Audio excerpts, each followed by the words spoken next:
Je suis Jérôme Grindor, je suis le directeur adjoint délégué aux usages du numérique et à l'innovation pédagogique pour l'Université Polytechnique Hauts-de-France. Et je suis l'heureux créateur et responsable pédagogique d'une toute nouvelle licence, unique en son genre. J'aime à dire qu'elle est unique en Europe, mais je n'ai pas eu le temps de benchmarker sur la partie outre-Atlantique, mais qui est complètement dédiée aux sportifs de haut niveau. Alors, peut-être déjà des éléments de précision sur le titre. Reconnaître les SHN, sécuriser les parcours par un formel inversé. Reconnaître les SHN, c'est aussi comment étendre, voire même s'affranchir d'un label qui est aujourd'hui en propriété exclusive d'un ministère qui délivre sur un public assez spécifique et très réduit un statut de sportif de haut niveau, alors que vous savez, comme moi, que pour pouvoir arriver à ce statut-là, nombre d'athlètes continuent à œuvrer, et ce tous les jours, pour avoir ce fameux statut. Et quid de cette reconnaissance pour ces athlètes qui continuent à chercher le Graal. Sécuriser les parcours, on constate à l'université une double marginalisation. La première, c'est quand un lycéen qui vient d'avoir son bac et qui a réussi à combiner son investissement hors norme sur les terrains sportifs, mais aussi à l'école, finalement, on constate à l'entrée de l'université ce que j'ai appelé, moi, une fausse césure. C'est-à-dire qu'il s'inscrit à l'université, mais rapidement, les projets rentrent en compétition. C'est-à-dire qu'il n'a pas la possibilité à la fois d'être pleinement investi sur son sport et pleinement investi sur son université, avec systématiquement des personnes qui lui mettent un gyrophare au-dessus de la tête en disant qu'il ne peut pas à la fois être bon sur les terrains et à la fois bon à l'université. Je parlais d'une double marginalisation. La deuxième, c'est quand l'athlète a fini sa carrière sportive et quand il revient sur les bancs universitaires, et là vous avez un deuxième vertige qui s'installe. C'est quelqu'un qui a 30-35 ans, qui a les genoux explosés, qui a le cœur meurtri par son surinvestissement au niveau des terrains sportifs et à qui on demande à nouveau de faire preuve de ses expériences. Par un formel inversé, c'est la première licence où la reconnaissance fait diplôme. Alors pour y reconnaître quel talent, ma volonté, la première initiative, c'est de pouvoir étendre la communauté.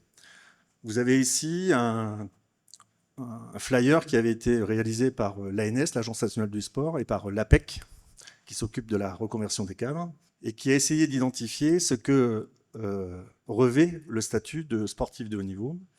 Et globalement, aujourd'hui en France, l'État, le ministère des Sports, reconnaît uniquement 16 000, entre 15 et 16 000 statuts, qui sont partagés à la fois sur la partie SHN, la partie Espoir et la partie collectif national.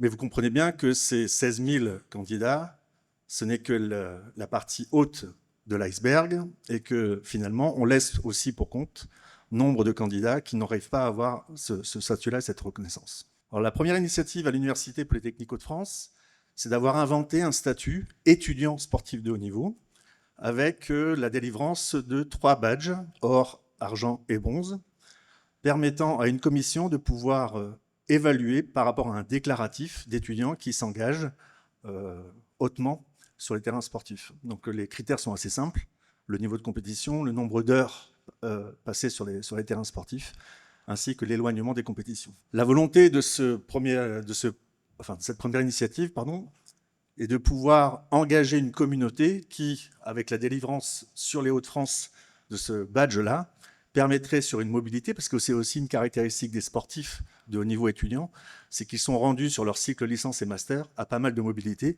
notamment sur l'occupation de pas mal de contrats sportifs. Donc notre idée, c'était à partir du moment où une université digne de confiance délivre un statut d'étudiant sportif de haut niveau, l'étudiant qui se baladerait d'université en université pourrait présenter cet open badge-là et à nouveau pouvoir avoir une correspondance en termes d'aménagement au niveau de ses études.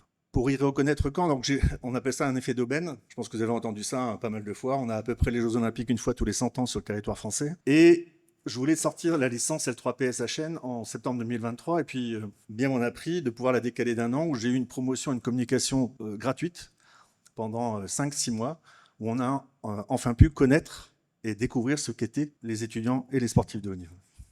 Alors vous avez ici un effet de conjoncture de la reconnaissance. Vous avez sur la partie gauche un investissement assez conséquent sur le plan d'investissement des compétences qui a été initié sur l'inclusion par le sport. Vous avez une réforme de la validation d'acquis et des expériences en France et aussi une mue que traversent aujourd'hui les universités françaises sur la déclinaison de leur offre de formation en approche par compétences. Des initiatives publiques-privées avec l'émergence de pas mal de campus qui œuvrent à la reconnaissance et aussi au maintien de l'intégration de contenu universitaire, avec, par exemple, ici, des initiatives donc privées-publiques, où, par exemple, la Fédération française de tennis travaille avec Academia. Vous avez peut-être entendu aussi parler de l'initiative de Tony Parker, sur la Tony Parker Academy, et à côté d'ici, à Issy-les-Moulineaux, un nouveau campus également, pour rapprocher les valeurs sportives et les valeurs universitaires. Une réforme des statuts, également en 2022 et 2023, où l'Éducation nationale ainsi que le ministère de l'Enseignement supérieur ont réfléchi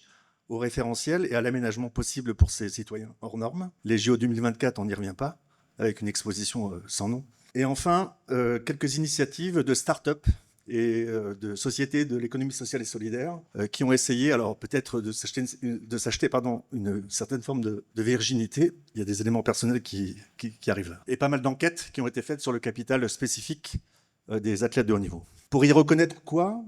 Positionner le talent. Il y a quelque chose qui est assez étrange, c'est que quand vous avez affaire à des gens qui ont un niveau d'expertise et un niveau de virtuosité, c'est de les confronter à des référentiels de compétences. Donc imaginez un sportif de haut niveau qui vient sur les bancs universitaires et qui est attelé aujourd'hui plutôt à la partie haute de la spirale, c'est-à-dire en tant qu'expert et virtuose, et à qui on demande de pouvoir rabaisser son niveau d'expertise à des référentiels. Notre idée était également d'inverser la VAE, donc la validation d'acquis des expériences. Je vais vous raconter une petite anecdote. Il y a des sportifs de haut niveau qui viennent à l'Université Polytechnique Hauts-de-France.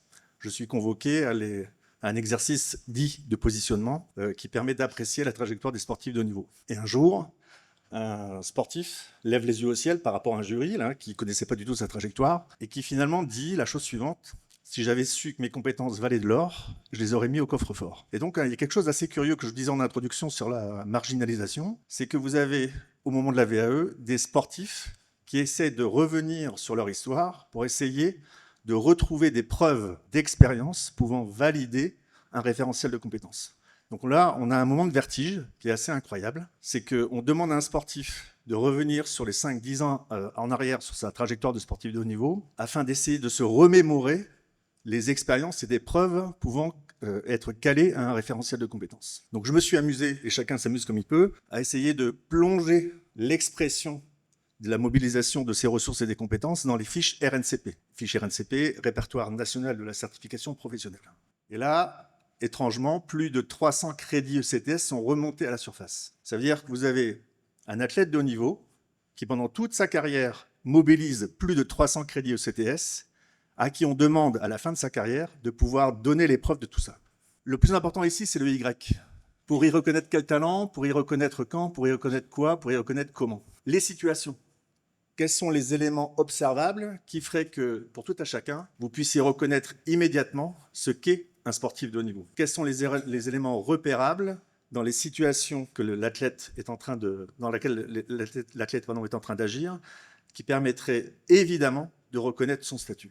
L'importance du territoire. Serge parlait hier de lieux éphémères de la reconnaissance. Ici, c'est l'inverse. On voudrait que le territoire de l'excellence sportive soit reconnu comme étant des lieux durables de la reconnaissance. Le souci des sportifs de haut niveau, c'est quand ils s'échappent de leur territoire et qu'ils viennent à l'université, c'est il y a une transition qui est complètement décorrélée de l'expression de leur talent, et ce, sur toute leur vie. Donc, laissons les sportifs de haut niveau sur leur territoire d'excellence et portons un regard particulier en tant qu'universitaire pour pouvoir apprécier ce qui s'y passe. Les parties prenantes, quand on est sportif de haut niveau, la trajectoire de réussite des sportifs est souvent associée à la famille, à des agents, à des directeurs sportifs, à des entraîneurs. Notre idée avec cette licence, c'est de pouvoir associer ces parties prenantes à la réussite et à la reconnaissance de ce qui s'y passe. On parlait pas plus tard que ce matin sur comment un open badge ou comment une reconnaissance peut atteler immédiatement tout un tas de parties prenantes. C'est notre initiative ici aujourd'hui.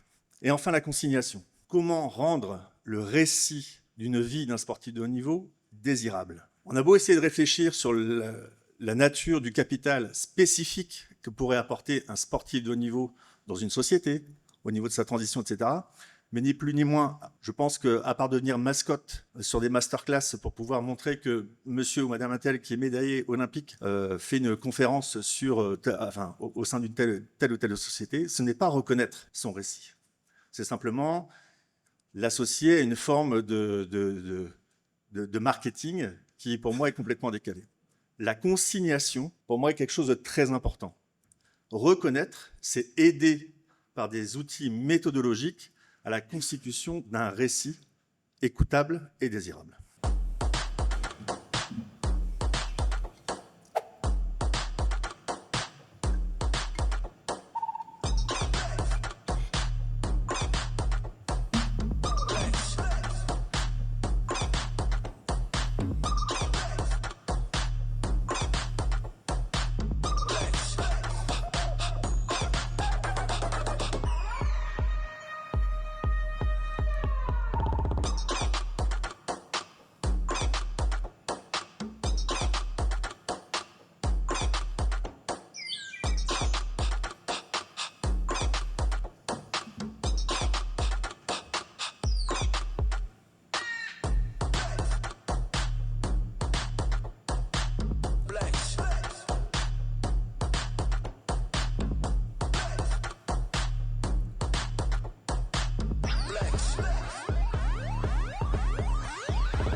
Lorsque un sportif arrive sur le terrain, finalement, c'est tout ça qu'il y a autour de sa pratique. Et ces choses-là sont jamais racontées.